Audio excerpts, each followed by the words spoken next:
Hello and welcome to the Eyes Up Life podcast with me, Ben Granis. We're here with a fun, fresh new episode for you featuring Evelyn Dong, a professional mountain bike racer. Here on the Eyes Up Life podcast, the mission is to end distracted driving. Eyes Up started as a 7,000-mile bike ride around the United States by me, Ben Granis, solo, to raise awareness for distracted driving. And along the way, I became a whole lot more passionate about this cause than I thought I ever could be. And now I am here working with Maxxis athletes to interview them, talk to them about their career, their experience with distracted driving and digital wellness, and spread that message to as many people as possible. And that's the goal of this podcast. So every 2 weeks, a short form video of our conversation is put out with the highlights, and 2 days later, the full conversation comes out in this podcast, the Eyes Up Life podcast. I met Evelyn in freshly snowy Park City, Utah, at the beginning of the winter season. Evelyn is one of the most down-to-earth people that I spoke to, and as a lifelong cyclist, Evelyn has some really cool perspective on both the sport and distracted driving. And I also really appreciated her perspective on phone use and digital wellness and how, in particular, it's affecting the younger population these days. So, sit back, do something that you love while you're listening to this, kick back, relax, enjoy my conversation with Evelyn Dong, and stick around to the end to hear a preview for who is going to be up next in 2 weeks.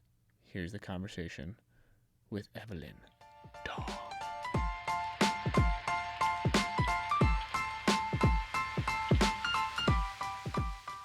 My name is Evelyn Dong, live in Park City, Utah, and mainly I'm a mountain bike racer, and I've been racing mountain bikes for, since like 2012, so yeah, like 10-ish, 11 years. How did you get into it?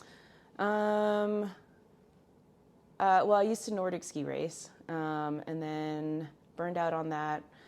Moved to Park City, and I was just gonna thinking about going back to school and just riding the mountain bike for fun. And turns out my roommate at the time when I moved here, he's a super fast single speeder, and he dragged me out on all the trails here, and I just had to get faster to keep up with him and not get lost. So then I started racing. So did you pretty much immediately start racing after that, or how was it? Yeah, there was a year where I was trying to not race, but then I jumped in a couple, and it's just so much fun that I was like, all right. Did you grow up riding bikes, or was it mostly skiing, or? I grew up riding a Huffy to mainly get to school and deliver newspapers. So, but I did not see it as a sport, really. And okay, so what got you into skiing then? Tell me about that. We had we had a high school team where we had a trash bin full of skis, and it was pretty much all the kids who didn't want to do other sports and just wanted to go smoke weed in the woods. That was the ski team. And then I actually got pretty motivated. I had a friend who actually did race for a club team, and he kind of nudged me in that direction because he said I was had some potential there. So yeah, it's basically friends. It's all about people always introducing me to stuff. So how many years was your ski racing career, and how long have you been doing mountain bike cycling racing? Let's see, ski racing, I raced from, I was in high school, so I was 14, I started then. And then, yeah, continued raced for college for a couple years, dropped out of school, and then continued for another few years after that. Then started mountain bike racing in 2012. So. What's the contrast been like for you? Like, do you miss skiing, or are you pretty content with riding and all that? I don't miss skiing so much. I miss like when I spent a few years coaching. That was like the first few years when I was transitioning to racing on the mountain bike, and I was still really involved in the ski world. And I miss skiing with kids. It's just fun, and just like building little jumps and and it's also super rewarding, like teaching technique and skills and stuff like that. So that's what I miss mostly about skiing. Talk to me about the average mountain bike season. Like, how many races are you doing? What's your training like when you're not racing? Let's see. I guess it's changed a lot over the past 10 years. Like when I first started out, I was kind of more on the cross-country circuit, and you can race a lot of cross-country events a year. I mean, they're like an hour and a half long, and it's like the most intense hour and a half, but like you can bounce back from that. So you can race like every weekend, and then with like a few breaks here and there. So yeah, usually it would start in like March, go through August or September. So yeah, now it's like, I mean, start in March and the last race is like November. Wow, so not a long off season. Not a long off season. But yeah, the gravel races I was doing this past year, like, I mean, anywhere between like 5 to 11 hours. So it takes a bit to like bounce back, so you can't be like grinding it every weekend. And then yeah, off season this month has been pretty chill since the last race, and then I just haven't felt like I need like that much time off the bike. Just like I've been getting into jumping more, so it's been fun to like go to like bike parks and a few of the jump trails down in Salt Lake that are still rideable, and yeah, get some airtime in, and also ride my dirt bike a bunch this month. So. Okay, so it sounds like you kind of dabble in a lot of different disciplines. Is there one that you find is there one that you like the most, and is there one that you've had more success with? Well, I think my talents lie more probably on the cross country side, and I do enjoy that. Like as far as racing goes, that's like I like the combination of like riding hard uphill and then having skills on the descent.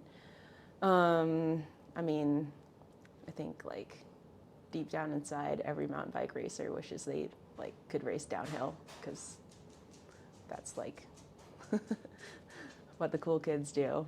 But yeah, nowhere close to being able to race downhill. Have you competed in any downhill races? No, I've done a couple enduros, just for fun.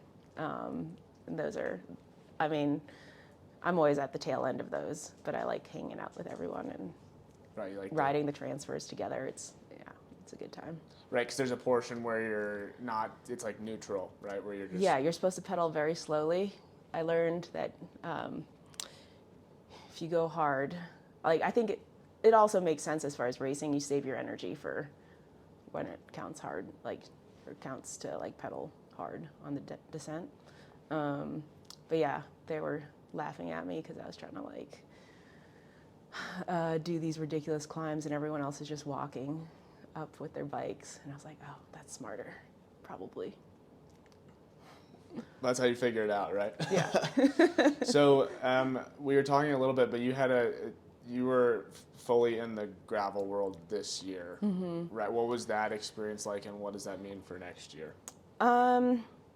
It was pretty eye-opening with just seeing how gravel has evolved from like kind of like a grassroots like fun, very social scene to like it's very competitive. It's much more like road racing now. A lot of tactics involved. And yeah, I think it's like it has a lot of potential on that side. It's super popular, and it's a growing sport. It just needs to find kind of its niche and like figure out some rules in the gravel world, I think, because right now it's kind of a free-for-all. And so what does that mean when you're actually racing? What's that experience like, feeling like it could use some more boundaries? Or Well, so traditionally gravel races are all like mass start. So like everyone starts together, the pros, amateurs, men, women. So you're like on the start line and it's like thousands of people right there. It's like the Boston Marathon. Well, probably not as much as that, but a lot of people. yeah. And it's extremely hectic going because like usually as like one of the elite women, you're like rubbing elbows with like the tail end of the elite men's field, like the top masters men, and everyone's kind of fighting to try and get on like the first train of top guys so you can draft them for as long as you can. So there's like a ton of crashes, and because it's gravel, like people like rules of the road are like there's a lot of etiquette. People are like pointing out like hazards in the road, and in gravel it's just like you hit a pothole, person behind you is going to hit the pothole, someone else might crash, everyone's going to run you over, and that's just how it goes. So it's very chaotic. And it's just mostly a matter of chance. I mean, you can definitely get a sense for when crashes are going to happen and like who's going to be squirrely, but it's also like sometimes there's no avoiding it. Did you have any crashes? No, but I did navigate around quite a few, pretty much every start. Right, like there's so many people, it's bound to happen. Yeah. Right. Mm-hmm. So are you, you mentioned that you're hoping to maybe do a few more for fun, but what's the bulk of next year going to look like? Just more fun mountain bike races, basically. I'm not on like a World Cup track anymore. Not that I really was. There were a couple years where I was racing internationally. But now I'm just like doing kind of like the iconic events like BC Bike Race, Downieville, stage race in Moab called Moab Rocks. So stuff that people actually like want to go ride, and you're not doing like 8 laps in a city park. Like most XC events have kind of morphed into very short lap courses in places they can be fun to ride. And I think it's cool that they go to urban venues to showcase the sport, but it's not always like places that are great for mountain biking. So are you sort of using this as like a year to just enjoy it, or are you sort of shifting career tracks, or? Kind of unknown right now. I would love to continue doing this. I mean, like what I have lined up for next year is kind of like pretty ideal. I feel like people are wondering like how I managed to swing this. But I would love to, continue doing this for as long as I could. But we'll see. Tell me about the years when you were on the World Cup tracks. I don't really know what that means, and what is it like traveling internationally, and what was your success like? Well, I like started racing kind of like kind of a dead spot in U.S. like elite mountain bike ranks, and there were a couple of like the pro women who got injured that year and they weren't doing great. So I did well at a couple spring races domestically, and they invited me to go to Europe to go do some World Cups over there, and I had never raced even a domestic World Cup at that point, and I just get sent over to Europe to jump in these massive World Cup races, which was fun, but also like I barely knew how to ride a bike at that point. I mean, that's an exaggeration, but it was like, it's really different riding like some of those technical World Cup tracks, and yeah, I was thrown in a little above my head, but it was a good learning experience. But yeah, racing World Cup is like, you just got to keep doing it and banging your head against the wall, and like even if you're like the fastest person in the US, like it takes a while to figure out how to race a World Cup. It's just so different, and you got to be able to like fight for position, and you learn how to like ride lines differently, because if you leave something open, if you like take the line that looks fastest, someone's going to come up on the inside and chop you. So then you learn to take like shittier lines, so you don't get chopped. So that was like something that was like, whoa, that's crazy. I didn't realize that was going to happen. How did it go? Since you said you were maybe a little bit over your head. I mean, I guess like I did okay. I got a few top 30 results here and there, but it wasn't like, I saw what it was going to take, and I didn't want to invest my whole life into racing World Cup. It's like you're over in Europe a bunch, and it's not like a lot of the time you're not going to be fully supported. So people have to figure out ways to pay for it themselves or get sponsorship dollars, and yeah, so it's a huge investment, and yeah, I didn't really see myself like staying motivated to do that. So now you're on Juliana's team. Mm-hmm. Can you talk to me about how that came to be and what it's like? Yeah, I guess, let's see. I think I've been on Juliana since 2020, for 2 years now. And a former racer who turned into, I think, the marketing coordinator, or I don't exactly know her position at Juliana. She reached out and yeah, said that Juliana was looking into sponsoring some XC athletes, and she asked if I want to join, and I said yes.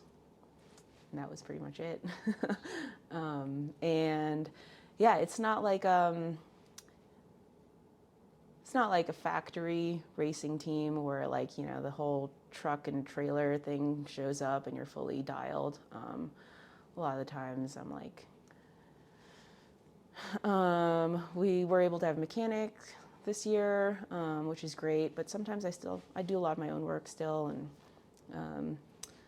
drive to races in my truck, and yeah, so it's a pretty good mix. There's like not a lot of pressure, and it's still pretty fun, but I have good support. And how about Juliana generally? Because it's a woman-focused brand, right? Mm-hmm. Yeah, and that's been awesome, honestly. Just being able to work with a brand that supports me and doesn't just like have me as the token woman on the team, which I feel like has happened before. And then you kind of get like seconds of everything. And just being kind of the main focus for their marketing is like, they care about you, they take care of you, so. Yeah, it must feel awesome. Yes. To feel fully supported. Yeah. What is your life outside of riding like? What are your interests and things occupying your time when you're not training or racing? Let's see. A lot of the focus, I mean, this month has been like building towards, we are putting together this single track series for next year. So I mean, a couple other racers are putting together a series that we're calling like a down country series. That's includes some of the races that I mentioned, Downeyville, BC Bike Race, not BC Bike Race, Downeyville, Moab Rocks, and a couple others. So yeah, that's taken some of my mental energy, and then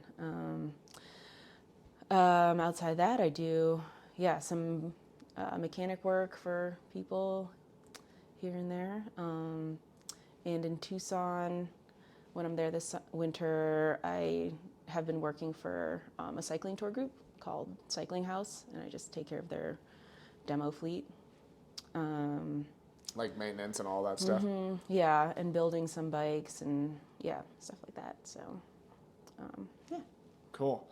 So I want to sort of pivot and talk about social media and how that's been a part of your career and personal life and what your experience has been. Oh. I was pretty reluctant to start social media. I think I was probably one of the later adopters. And I honestly did not really realize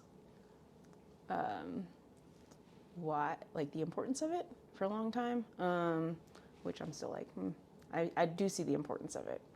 But I guess that first year, I remember I was just I think they asked me I think I was on backcountry. I was riding for a backcountry team, and they were asking me to post once a week or something, and I would just post random things like a snail that I saw on the sidewalk. I was not bike related whatsoever. I was oh, I guess. And then I realized later on, I was oh, they want bike related content. Right. Not a dead bird. Did they send you a letter saying cool it with the snails, or what was? No, but I was told my social media was terrible. And then, I mean, I think it got pretty serious after that. The next couple teams I were on were very strict about requiring social media, and it was over the top of posting bike stuff 3 times a week or something. And it was, I mean, then your whole, It's a lot. your whole feed is just filled with whatever colors of your bike brand, and it's just which I don't think is super effective, but I don't know. Companies like seeing that depending on who the marketing person is. So, but I mean, now I don't post as much as I think I could probably work on it more. But I enjoy kind of having privacy and doing my own thing. So. How about on the personal side? Do you find that you're spending a lot of your downtime on social media and getting kind of swept up in it, or not so much? Not really, I guess. I mean, I do look at social media, but I try not to stare at it all the time. I'm consciously trying not to look at all the posts ever. It's not I have to see everything that went on. And it is fun having social media as just for yourself. I'm not I follow probably more people outside of bike stuff than in the bike world, so it's nice to see what's going on in other circles. So, could you talk through what your perception of some of the good things about social media and some of the not so good things that in society, not necessarily for you personally? Let's see. I mean, social media can be a good thing for sure. It's, I think it's a platform for people to stand up for things, what they believe in, and I think I like seeing social media used in that way, and it's also fun seeing little quirks of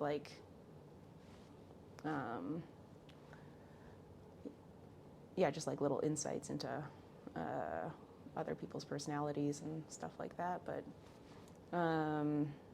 what was the rest of your question? Sorry. Yeah, so those are the positives. What are some of the less than positives? I mean, I think like placing all the importance on social media for, I think, especially for younger athletes and kids, seeing like having them think that they have to do this to like be an athlete or anything really to like stay connected. It's like I think there's like an overimportance on that. Like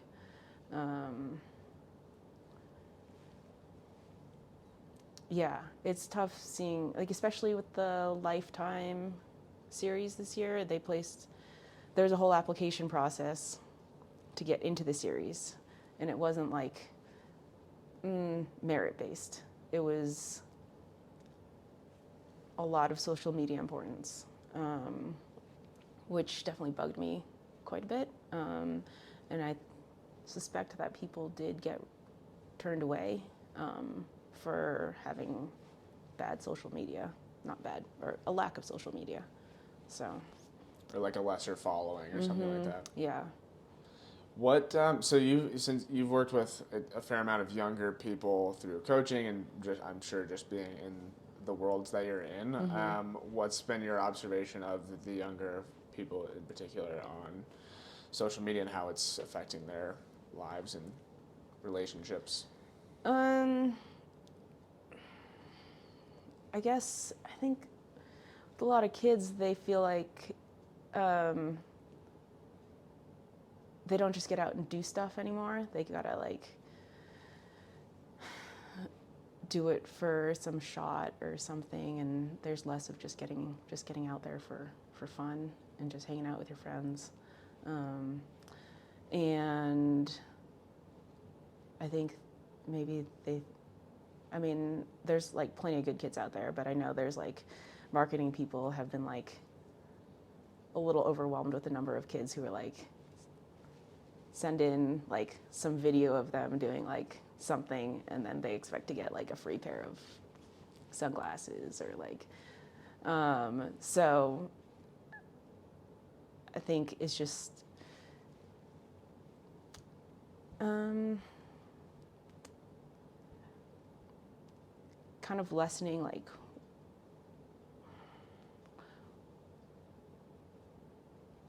the growth of athletes, I think. I don't know. I don't have any stats for it or anything, so I don't know. But I'd rather see like people like growing up and being like teammates and helping and not trying to be the center of every shot. And I think that social media kind of rewards those people. Yeah, definitely, it definitely does. So you mentioned like you wish people were just like getting out and kind of doing things. Did you grow up? You didn't grow up with social media, I am assuming. No. What were some things that were part of your childhood? You think that contributed to your love for being outside generally, but cycling as well? I guess we weren't like super outdoorsy or anything, but growing up, like when I was little, we lived in the city and pretty much like we're outside just roaming around the neighborhoods until it got dark.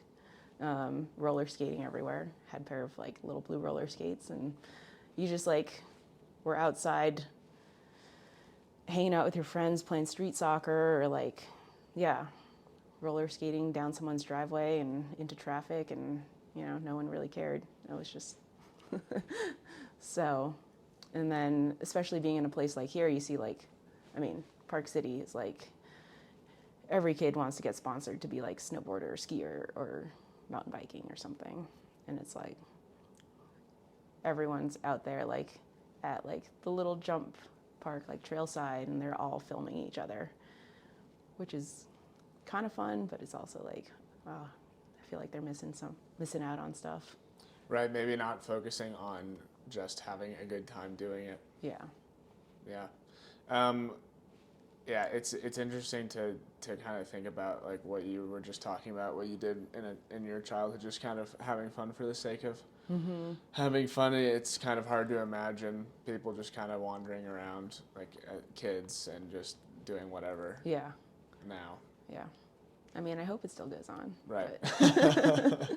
But Well, so the average American gets their, or like child gets their first cell phone at 7 or 8 wow. years old. I did not know that. It seems on the Like earlier a side. smartphone. I don't Or is it don't know. I'm I not guess sure. you can't even get a flip phone. I mean, you probably can still Right. get a flip phone. I would, but I gotta believe it's at least 75% are smartphones. Yeah. What do you think about that? I mean, do you have kids? No. So like what? I mean, you're not a parent, so as as an adult, what's your perspective on that? I mean, I mean, I have friends who are parents, and like I see, like the safety side and concern is just easier to be able to get in touch with your kid. But yeah, just imagining being 7 years old and like being influenced by, yeah, social media at that point. Just I couldn't really fathom that, honestly. I mean, it's hard enough like growing up through like middle school without social media. Right. Couldn't imagine it now. Yeah, and there's some tools for parents to limit or restrict access to certain apps or Yeah. content and whatever. But like I feel like that can only go so Yeah. far, right? Yeah, I mean, from what I've heard, like one of the guys that I used to work in a shop with, like his daughter was coming through like the tween years, and it was like a struggle. It was like her phone was taken away probably like every other week or something, and for like there were just like so many bullying incidents that were going on, and just like yeah, them putting stuff on the internet that didn't realize that, like, you know, when you're like 11, you don't realize what you're putting on TikTok is like everyone's seeing that. So yeah, I do not envy parents right now who have to kind of navigate through monitoring this. And for kids too. I mean, it's like yeah, you said it. It's hard enough growing up without additional access to bullying and other people's thoughts coming at you. Yeah. I mean, I feel like in middle school, everyone's wondering, like, or at least it was like, are you still my friend? Are you talking shit behind my back? Like, it's already hard to figure that out. And then you have social media in there, and you're like, ooh. There have been incidents where, like, you know, people post something and it's secretly shared among, like, you know, half your class or something. And then you realize that, some kids realize it's about them. And I could not imagine, like, being in that position. Right. Yeah, it'd be horrible. And we wonder why so many kids have anxiety and depression and all of those other challenges. What's a step in the right direction that we could take, do you think? Since culture is like, it doesn't seem like it's moving in a direction away from smartphones or all of that access. Yeah, I mean, I guess it's here, and there's always going to be like a new social media popping up that, like, I mean our grandparents using like Facebook, and like I feel like my generation is probably mostly on Instagram, and then younger kids are on TikTok, and there's always going to be something popping up, and it's just trying to like stay on. I mean, I really don't know, like, just like, I guess unfortunately it's probably mostly on parents to really monitor what their kids are seeing and doing. But yeah, I don't have any good answers for that one. I don't think there is a clear or easy solution. I mean, honestly, it'd be great if all of it went away, but that's not going to happen. Right. Yeah. So it's a matter of like finding out what the balance is and how to get there. Can we talk? I want to hear about your experience with distracted drivers and being on the road as both a driver and a cyclist. Yeah, I mean, I guess like everyone who rides a road bike, I feel like everyone has a close call here and there of like getting buzzed, whether it's intentional or not intentional. And you're in the cycling community long enough, you know, people who have been hit and killed.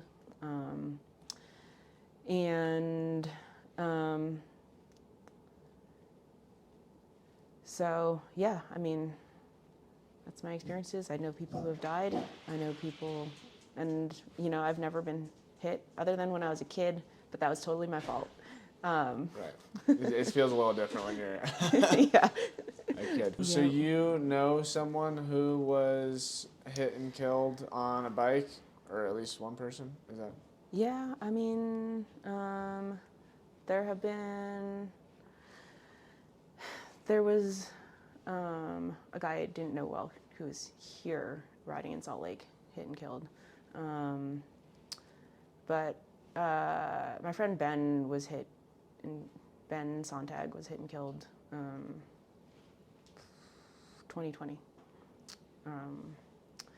So, I mean, that was pretty big impact in the cycling world, at least in this small mountain bike world. Right. Do you know if either of those incidents were related to a distracted driver, or was it just an actual accident? Ben was killed by a guy who was driving too fast in his off-road truck. So I don't think it was like staring at his phone. He was just pretending he was rallying his truck. Jeez. And yeah, I'm not sure about the other incident, honestly. So how do having those couple of incidents pretty close to home, how do those affect your approach to driving? Oh, my number one fear when I'm driving is hitting another cyclist. Like, that is something I think about when I get in the driver's seat. I'm pretty terrified of taking my eyes off the road, honestly. So I'm pretty cautious. Yeah, I don't really allow myself to like look at anything or pick up my phone really at all. What are some strategies that you use to help minimize temptations, or do you feel like you're pretty disciplined? Seems like you are. Yeah, I'm not. I guess I'm not really tempted to pick up my phone most of the time. Yeah, I would say it's not hard. Like, I think, yeah, knowing people who have been hit and killed, it's like, yeah, it's not hard to not look at my phone. Do you use the driving focus, the do not disturb feature on your phone while you're driving, or? No, I just ignore it. Yeah. So you're in a pretty small portion of the population who can ignore and just focus on the road, ignore notifications. Okay. What's some advice that you would give? Because a lot of people don't have direct experience to some other user of the road getting hit by someone, whether it's a distracted driver or not. What's some advice, or like how do we get through to the people who refuse to focus on the road and the task at hand? Make everyone ride a bike on the side of the road. Yeah. At least once. And then they can see how it feels to like get buzzed. Yeah, I mean, I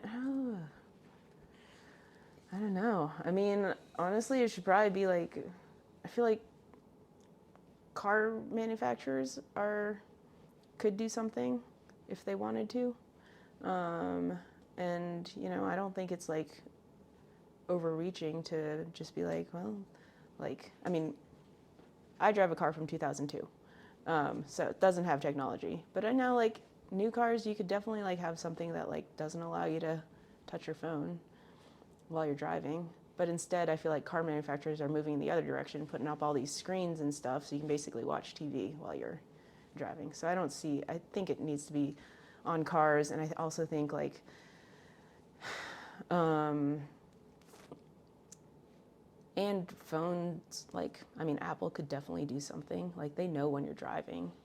They could definitely just shut it, like, not allow you to use your phone while you're driving. Well, that's why I asked about the driving focus thing, because it's a feature that you can have, but you have to know about it and turn it on, so that it goes on automatically. But most of the people that I've talked to don't even know about it.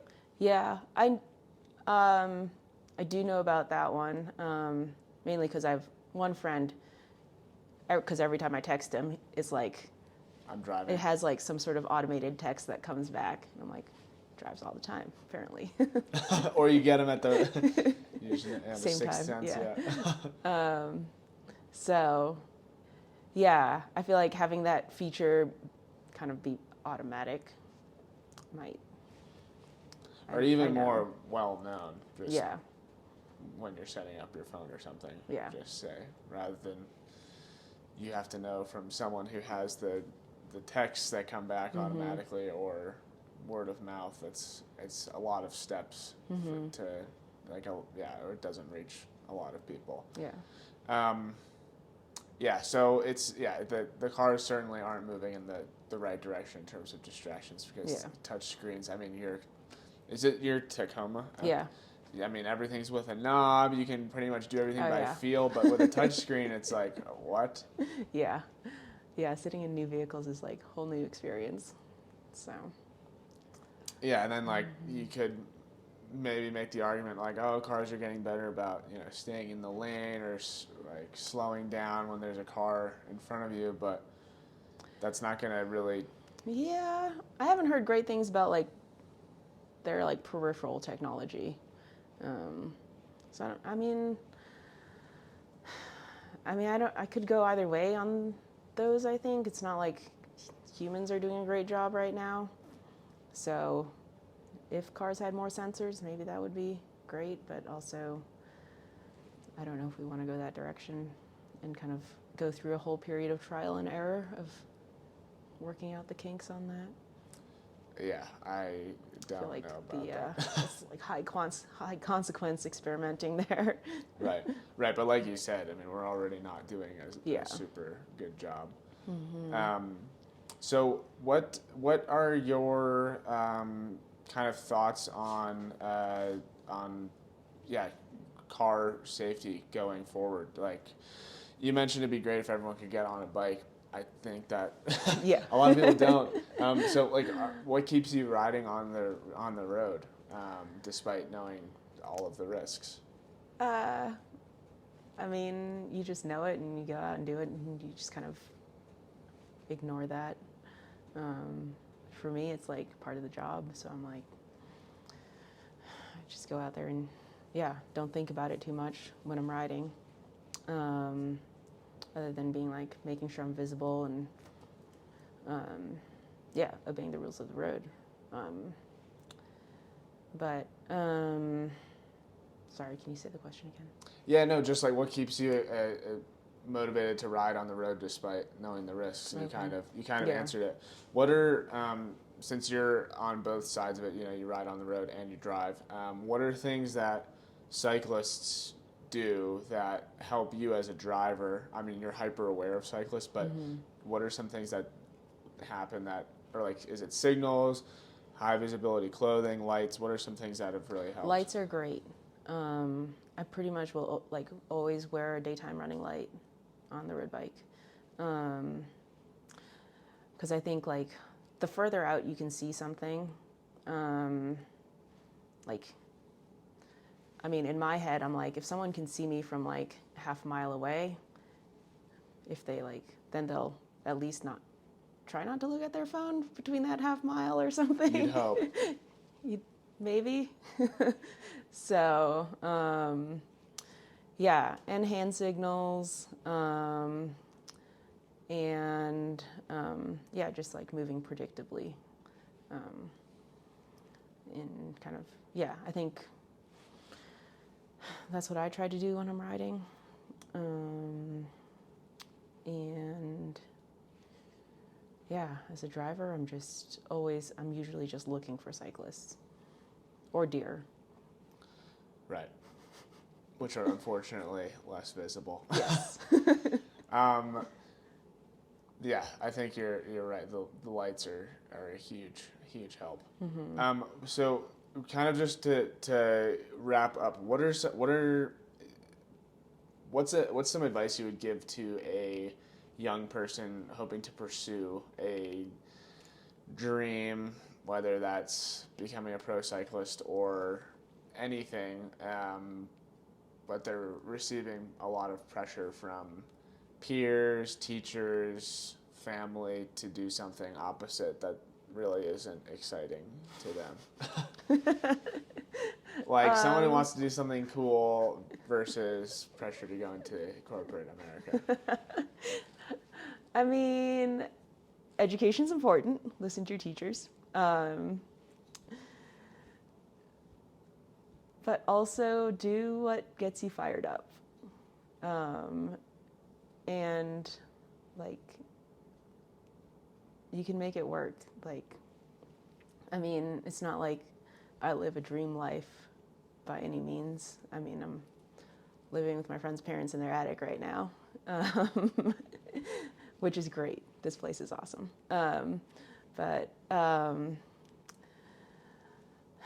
Yeah, I guess I'm a big proponent of just like, if it's worth it for you to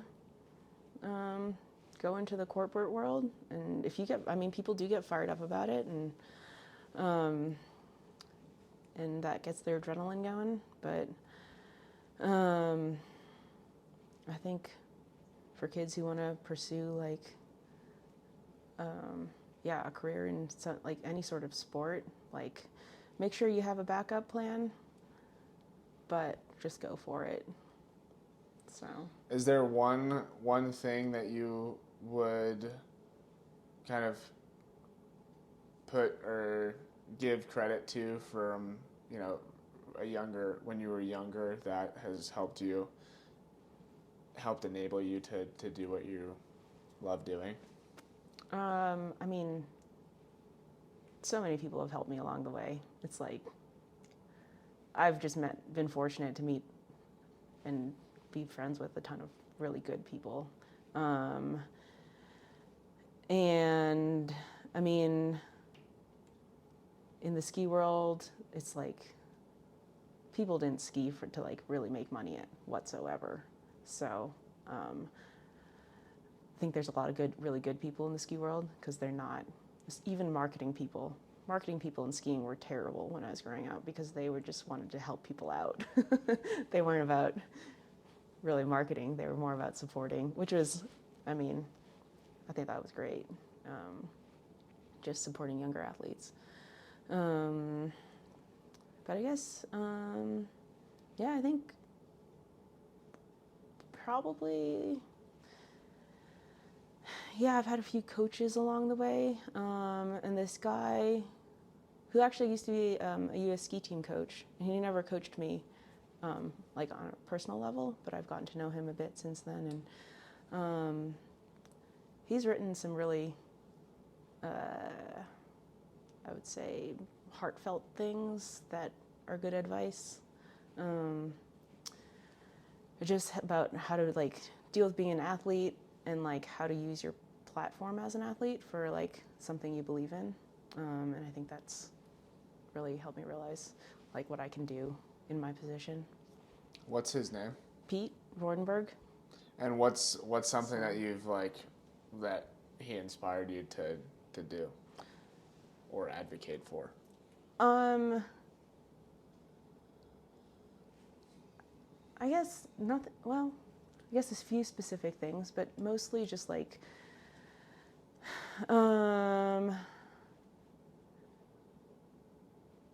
standing up for like social issues. Last year, no, 2 years ago, when a lot of anti-trans legislation was kind of rolling through the country and has rolled over the country. So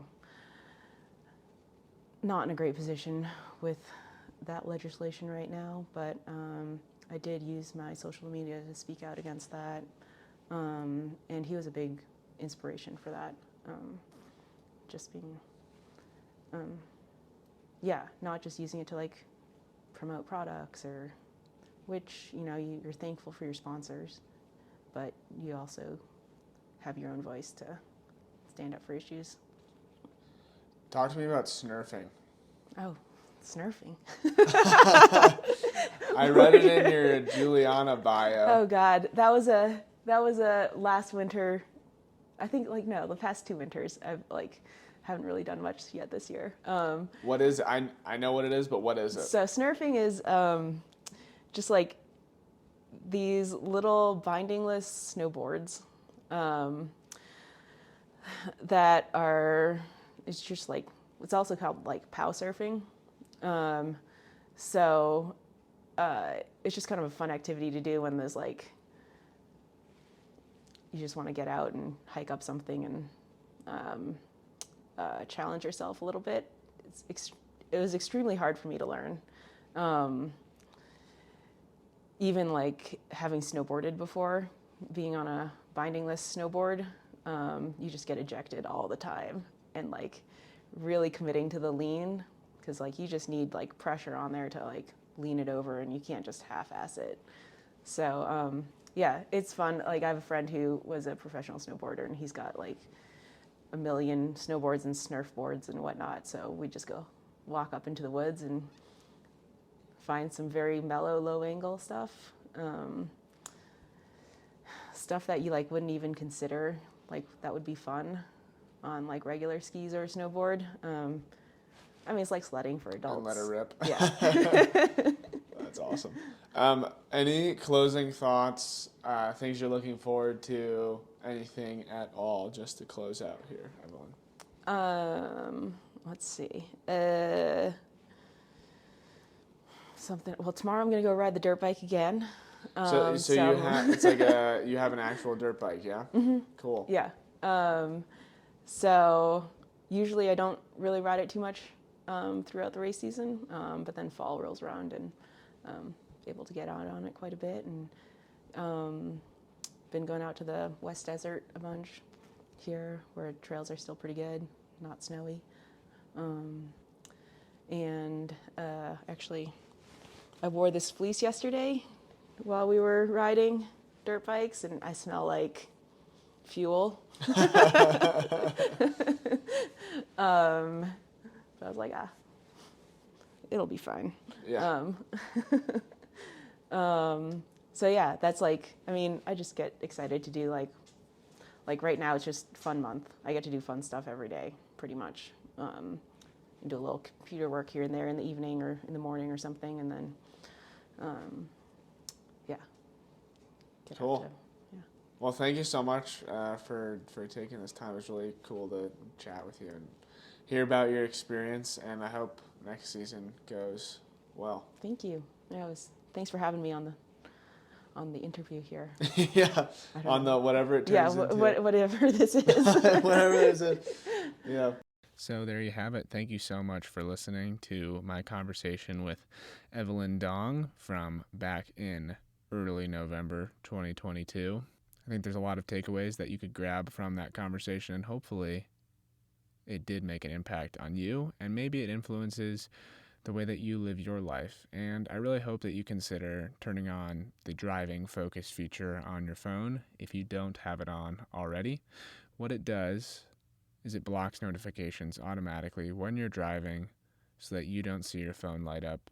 It's one less temptation to drive distracted, and it means you're that much closer to driving totally distraction-free, and you don't have to do anything except turn it on once so that it automatically flips on whenever you're in your car, and there go the notifications, because at the end of the day, nothing is that important. So thank you for considering that. If you liked this episode, make sure to subscribe, give it a positive review, maybe leave some feedback. check out the video with Evelyn that just came out a couple days ago on Maxxis Tires on YouTube.